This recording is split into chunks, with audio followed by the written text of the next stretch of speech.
Hello बच्चों।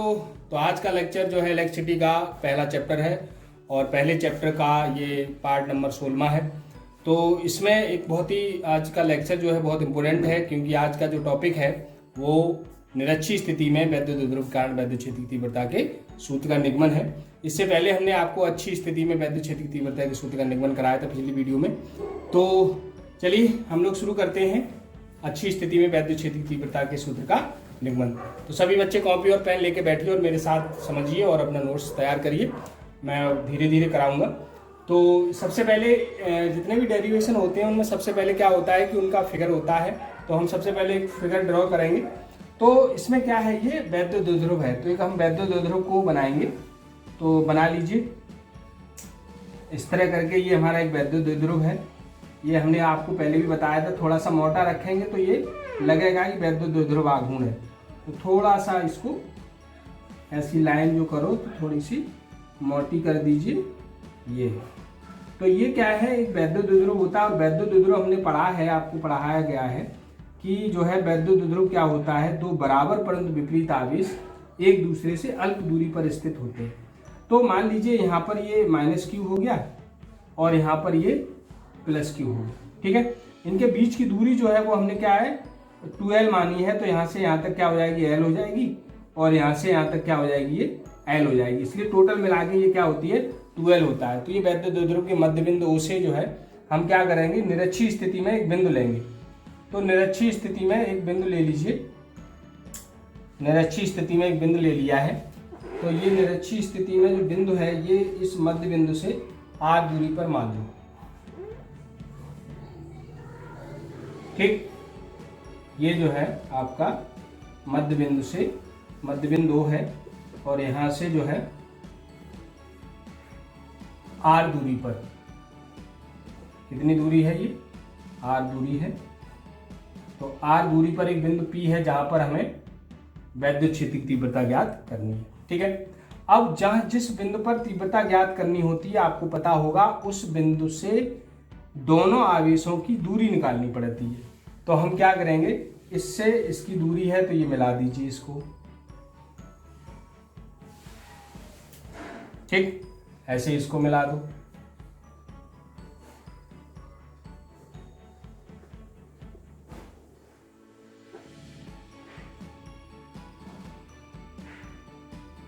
ये हो, ठीक है भाई।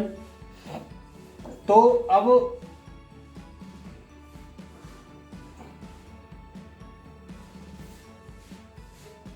ये है। तो देखो इसमें क्या होगा, ये समकोण त्रिभुज बन गया एक, और यदि हम इसमें पाइथागोरस प्रमेय लगाएं तो ये आधार हो गया, ये लंब हो गया। तो ये कर्ण की जो दूरी निकल के आएगी वो होगा कि कर्ण स्क्वायर बराबर लंब स्क्वायर धन आधार स्क्वायर का वर्ग। यहाँ से ये दूरी होगी और ये ऐसे सेम दूरी यहाँ से ये निकलेगी, क्योंकि दोनों का आधार और लंब दोनों के सेम है। दोनों त्रिभुज समरूप त्रिभुज, समकोण त्रिभुज, एक तो ये समकोण त्रिभुज हो गया, एक ये समकोण त्रिभुज हो गया। तो इसके कारण प्लस के कारण हमने आपको बताया था जो तीव्रता की दिशा होगी वो इस बिंदु से इस तरफ होगी ऐसे। तो ये हमारी क्या होगी, E1 होगी। ठीक है, और इसके कारण होती है उसी ओर होती है। तो ये तीव्रता की दिशा जो है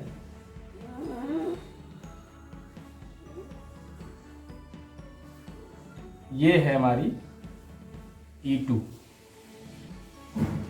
ठीक है बच्चों, ये हमारी E1 है।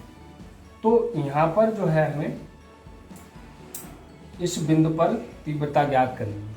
तो ये E1 E2, इसके कारण तीव्रता E1 हो गई, -q के कारण तीव्रता E2 हो गई। इसकी दिशा PB की तरफ, PA की तरफ होती है, इसकी दिशा PB की तरफ होती है। तो इनका यहाँ से परिणामी जाएगा। यदि मान लीजिए कि ये दोनों कोण थीटा बना रहे हैं, यहाँ भी थीटा बन रहा है, ये भी थीटा, तो क्या होगा, यहाँ से इनका एक परिणामी जाएगा ऐसे कर, और वो परिणामी क्या होगा, E होगा। तो जब ये थीटा है, ये थीटा है तो ये भी थीटा होगा प्यारे, होगा कि नहीं। और इसी तरह नीचे वाला भी होगा, ये थीटा, समझना होगा ये। तो जब ये थीटा हमने मान लिया तो ये भी थीटा होगा, नीचे वाला। तो टोटल जो है थीटा कितना हो जाएगा, ये इसके साथ जो है वो क्या हो जाएगा 2 थीटा हो जाएगा। ये आपको इसमें समझना है। अब इसके बाद इसमें हमने समांतर चतुर्भुज कभी फर्स्ट ईयर में पढ़ा हो, बिल्कुल उसी तरह ये निकलेगा।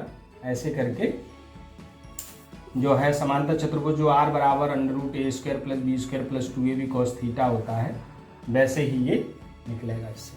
ठीक है बच्चों, तो ये जो है क्या है कि इस तरह करके हम इसमें यहाँ पर ये दूरियां निकालनी। तो ध्यान ये रखना है कि इससे दूरी ये वही पाइथागोरस लंब और आधार करके ये दूरियां निकालनी। यहाँ पर इसकी तीव्रता की दिशा इधर इधर, इनका ये परिणामी होगा।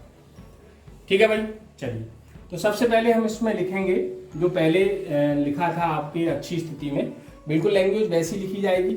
इसमें जो चित्र का हमने बताया वर्णन करेंगे, तो वैसे ही इसका चित्र का वर्णन होगा। तो हम क्या लिखेंगे कि माना, चित्र को निहारते रहना, माना AB एक वैद्युत द्विध्रुव है कि नहीं, वैद्युत द्विध्रुव है, देख रहे होंगे आप, जिसके मध्य बिंदु O से निरक्षीय स्थिति में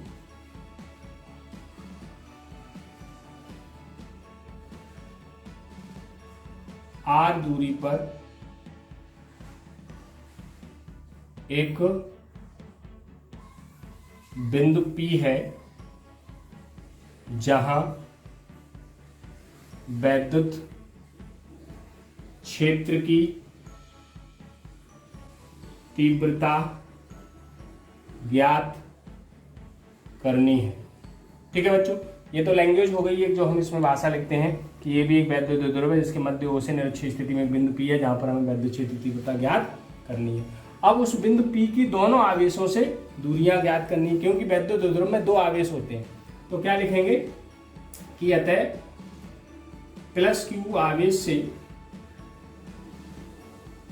हमेशा ध्यान रखना किसी भी आवेश से जब हम किसी बिंदु पर तीव्रता निकालते हैं, विभव निकालते हैं, जो भी निकालते हैं तो उसकी दूरी को पता होना अति आवश्यक है। तो +q आवेश से बिंदु P की दूरी √r² + l² है, तथा -q आवेश से बिंदु P की दूरी भी सेम है, वही है r² + l² है। ठीक है, लिख दिया हमने ये, इसकी दूरी ये, इसकी दूरी ये। अब हम क्या निकालेंगे, दोनों आवेशों के कारण बिंदु P पर तीव्रता निकालेंगे।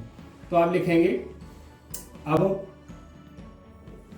+q आवेश के कारण बिंदु P पर वैद्युत क्षेत्र की तीव्रता,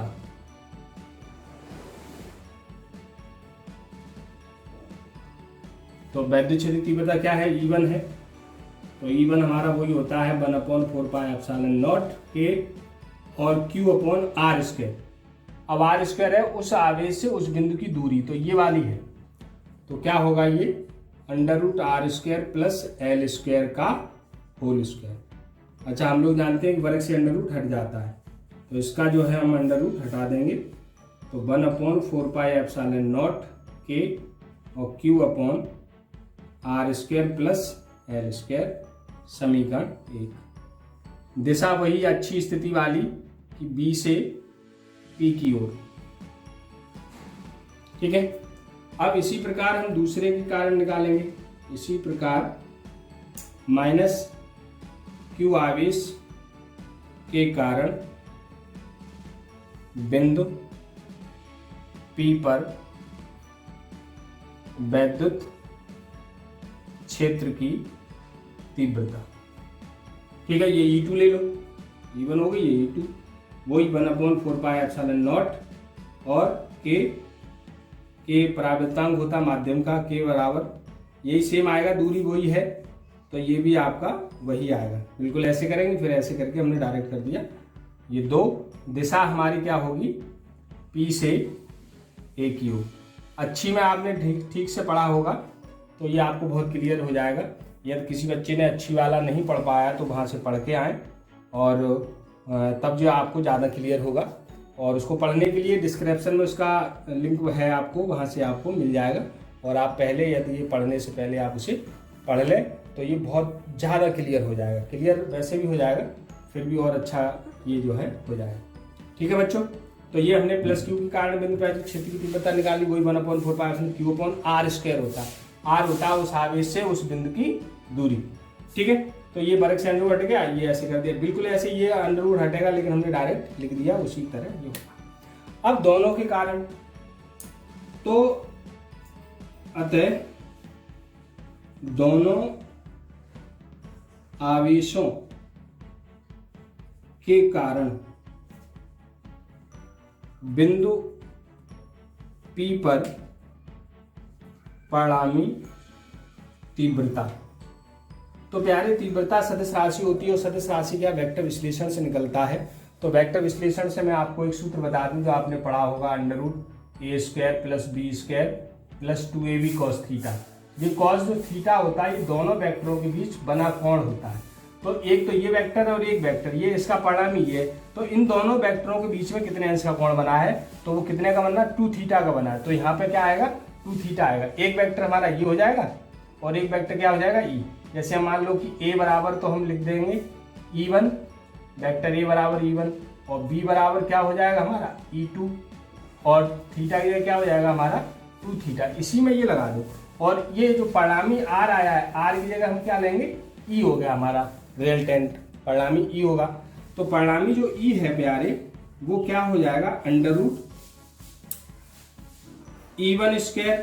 + E2² + 2E1 E2 और cos 2 थीटा हो जाएगा।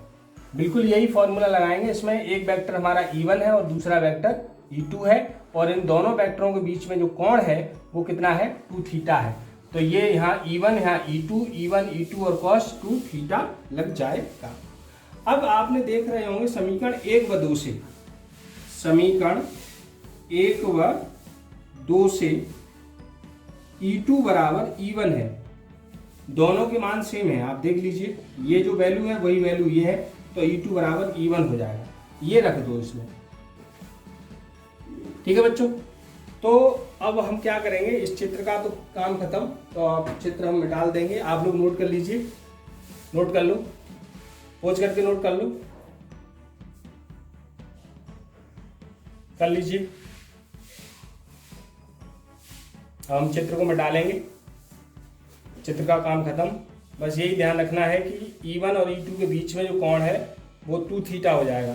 E1 और परिणामी के बीच थीटा कोण बनेगा, और E2 परिणामी E के साथ कोण थीटा बनेगा। तो इस तरह करके E1 और E2 के बीच में 2 थीटा हो जाएगा। तो वहाँ एंगल जो था वो थीटा की जगह 2 थीटा हो जाएगा। हमने अच्छी स्थिति में पढ़ा था कि दोनों विपरीत थे और विपरीत में 180 का कोण बनता है, इसलिए वहाँ पर हमने थीटा की जगह अच्छी स्थिति में 180 लगाया था। अब यहाँ पर एंगल जो है बन नहीं रहा, तो यहाँ थीटा बनेगा, अज्ञात एंगल है तो थीटा मान लिया, तो थीटा 2 थीटा हो गया है। चलो चलिए, बस हो गया, इतना ही हमें यहाँ पर 2 थीटा का फॉर्मूला लगाना है और इसके बाद ये हमारा सॉल्व हो जाएगा। तो ये मान रख दीजिए, तो E = हमारा हो जाएगा E1² + E2² E1² और प्लस 2E1 और cos 2 थीटा। तो ये हमारा हो गया है प्यारे, 2E1 हो जाएगा E1² और ये हो जाएगा 2E1², E1 हो गया। और इस पर हम कॉमन ले लेंगे कि इसके अंदर कॉमन ले लो 2E1² और जो 1 + cos 2 थीटा बनेगा। अब इसमें हमारा हाफ एंगल वाला cos 2 थीटा का सूत्र लगा दो, हाफ एंगल वाला, तो 1 + 2 cos² 2 थीटा - 1। ये एक सूत्र होता है, मैं आपको बता दूं, त्रिकोणमिति का सूत्र है cos 2 थीटा का, cos² 2 थीटा - 1। ये हमने यहाँ लगाया, ये 1 से 1 कट गया। तो E = हमारा हो जाएगा √2E1² और इंटू 2 cos² थीटा। तो अब वर्गमूल निकाल लो, तो 2 दूनी 4, 4 का वर्गमूल 2 हो गया, E1² का E1 हो गया, cos² का cos थीटा हो गया। क्यों भाई साहब, 2 दूनी 4, 4 का वर्गमूल 2, E1 स्क्वायर का वर्ग से स्क्वायर हट जाता है, वर्ग से स्क्वायर हट गया। ये समीकरण डाल दीजिए, हमारा कितना है 3 हो जाएगा। ठीक है बच्चों। अब समीकरण 1 से E1 का मान रख दो। चलिए फटाफट रख लीजिए। तो 2 × 1/4πε0 के और Q अपॉन अंडर रूट वो r² प्लस L² और cos थीटा, इसे समीकरण 4 डालें। पड़ गया 4। अब जो चित्र था प्यारे, चित्र तो हमने मिटा दिया है, फिर भी आप चित्र से cos थीटा का मान, उसमें 2 समकोण त्रिभुज है चित्र में क्या है, 2 समकोण त्रिभुज है। किसी एक समकोण त्रिभुज में cos थीटा लगा दो। cos थीटा बराबर हम लोग जानते हैं कि आधार बटे काण होता है। आधार बटे क्या होता है, काण होता है, पढ़ा है हमने। तो cos थीटा बराबर आधार बटे काण। तो उसमें आधार कितना प्यारे, L, और काण कितना है under root r² plus L²। यही तो है काण। ये रखने पर समीकरण 4 में रख दो। ठीक है बच्चों। तो यहाँ पे रख रहे हैं cos की वैल्यू, तो E = हो जाएगा 2 × 1/4πε0 के और Q अपॉन हो जाएगा हमारा r² प्लस L² और L बटे under root r² plus L²। ठीक है बच्चों। तो ये यहाँ तक हमारा आ गया। अब हमें ये भी मिटाना पड़ेगा, तो डेरिवेशन थोड़ा सा बड़ा हो जाता है क्योंकि ये मैथमेटिक्स लगाना पड़ता है, इसलिए नोट कर लो, फिर हम आगे आपको मिटाते हैं। ओके चलिए। तो अब हम क्या करेंगे, एक नीचे देख रहे होंगे कि अंडर रूट पता है कितनी घात होती है। किसी पर अंडर रूट हो तो वो आधी घात होती है। अंडर रूट कितना होता है, आधी घात, आधा होता है। तो प्यारे देखो, इस पर तो 1 घात है और इस पर कितनी आधी, और गुणा में घातें जुड़ती हैं। इस पर 1 घात है, इस पर आधी घात है। अंडर रूट कितनी घात होती है, आधी। तो आधी और 1 3/2 हो जाएगा। तो E = 4πε0 और 2QL और नीचे हो जाएगा r² प्लस L² पर 3/2। ये समीकरण हो गया हमारा 5।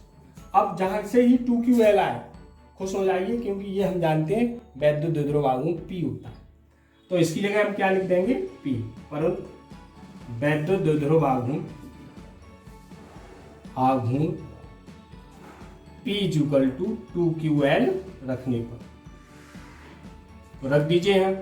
E = हमारा हो जाएगा 1/4πε0 के और P upon r² plus L² पर 3/2। ठीक है भाई, इसे हम नीचे निकाल रहे हैं। ये जो है पूरा हो जाएगा, कर लिया होगा आपने।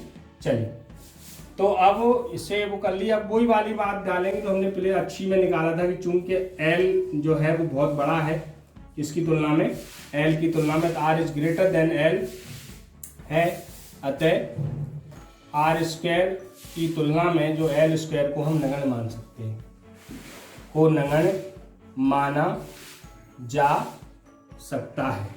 ठीक है बच्चों। तो E = 1/4πε0 के और P अपॉन r², ये तो नगण्य हो गया, और 3/2। तो ये 2 से ये 2 कट जाएगा। तो E = 1/4πε0 के और P अपॉन r3। ये अच्छी स्थिति में हमारा सूत्र आ गया इससे। अब वायु या निर्वात के लिए, यदि माध्यम वायु या निर्वात है तो क्या करेंगे, K = 1 रख देंगे। ठीक है, पढ़ा है हमने। तो हमारा E = क्या हो जाएगा, 1/4πε0 और P अपॉन r3। ओके, तो ये हमारा डेरिवेशन कंप्लीट, न्यूटन तक पूरा। अब एक ध्यान रखना, अच्छी में यहाँ 2 आता है, बस इतना ध्यान रखना, दोनों का रिजल्ट सेम आते हैं। अच्छी में यहाँ 2P अपॉन RQ आता है और निरच्छी में P अपॉन RQ आता है। ओके बच्चों, तो ये जो है डेरिवेशन आपका बहुत महत्वपूर्ण है, ये पेपर में अक्सर आता है। तो अच्छी निरच्छी के ये हैं और ये आपका पूरा मतलब डेरिवेशन हो गया है। इससे आगे वाला एक और डेरिवेशन है जो कि बहुत महत्वपूर्ण है, और उसका है कि वैद्युत द्विध्रुव को एक समान चुंबक वैद्युत क्षेत्र में वैद्युत द्विध्रुव घुमाने में आवश्यक बल युग्म का आघूर्ण जो होता है वो निकालना, वो भी बहुत इम्पोर्टेंट क्वेश्चन है, मतलब डेरिवेशन है। तो उसको हम जो है आपको अगले वीडियो में बताते हैं। तो ये आप नोट कर लीजिए, और यदि आपको जो है से नोट्स बना लीजिए। यदि आपको ये वीडियो अच्छा लगा हो तो इसको प्लीज़ शेयर करें, सब्सक्राइब करें, और जो है इसको लाइक ज़रूर करें। तो इससे क्या होता है कि हमको जो है एक पॉजिटिव एनर्जी मिलती है, जिससे कि और अच्छा वीडियो बनाने की मतलब एक एनर्जी मिलती है। तो उम्मीद है कि सभी बच्चों को समझ में आ गया होगा। ओके, तो पढ़ते रहिए आगे। ओके।